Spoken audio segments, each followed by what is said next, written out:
Hey everyone, this is Reggie from Restore Plus Physical Therapy. And in today's tip of the day, I will answer this is the second part of kind of continuation of the last video. Okay, I will answer the second question that I got asked about swimming, right? Because a couple weeks ago, I answered the question, is swimming good for people with shoulder pains? And in the last video, I answered what is the best stroke to do in swimming if you're having shoulder pains or you're having shoulder issues. And if you didn't see those, you can search them in our YouTube channel, or you can scroll down, look at the posts from previous weeks, then you'll be able to see that. All right. So now today I want to answer the second question there, which is what is the worst stroke in swimming if you're having shoulder pains or you're having shoulder issues. All right.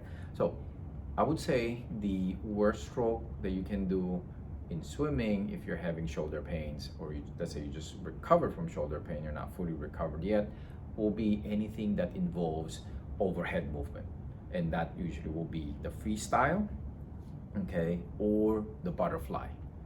All right. And it's mainly because most shoulder issues, most shoulder pains, they're aggravated by overhead movements, especially if you do it repetitively. Okay, if you do it repetitively, overhead movements bad enough, you do it repeatedly, it actually causes a lot of inflammation, causes a lot of irritation, easily cause irritation in the shoulder, and that will flare up the shoulder. And not only that, if it's painful, what happens is you tend to compensate and you'll move differently. And when your form is off, then you're gonna cause other problems. Then you might actually start having some neck issues, some back issues, because your form will be off. Okay, so my answer there will be the worst stroke that you can do when you're having shoulder pains will be anything that involves overhead, which is the freestyle or the butterfly. All right, or if actually you're doing backstroke and if you're actually reaching back this way, it's the same thing. Basically anything that involves overhead. But if you're just doing backstroke and you're just swimming like leisurely, your hands behind you or the side, then it's not as bad.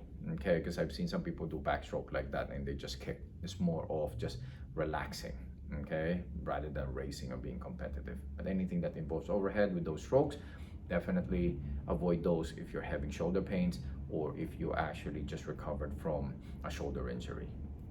All right. Now, if you're still having some shoulder pains, or let's say you did that, you went swimming and you irritated your shoulder again, I think it's time to see a specialist.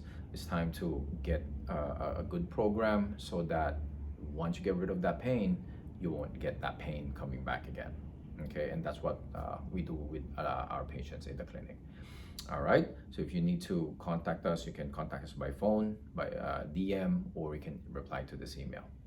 Okay, so just remember that when you're going to go back to swimming, what is the stroke that you may want to avoid if you're having shoulder pains, shoulder issues. Let me know what you think. If you actually did it, you tried it, I would love to hear your thoughts. Now the summertime, I would love to know what summertime is around the corner. I would love to know what you think and how your experience is. Okay, thank you very much for your time. Thank you very much for joining me in this video. Hopefully you got some good information, some good tips based on what I just shared. Remember, I need you to comment, like, subscribe, and share this video so you can help transform other people's lives. You can help them stay healthy and pain-free, or help eliminate that pain. All right, and let me know what you want me to answer, what you want me to discuss, so that I can help you stay healthy and pain-free. I'll see you in the next video.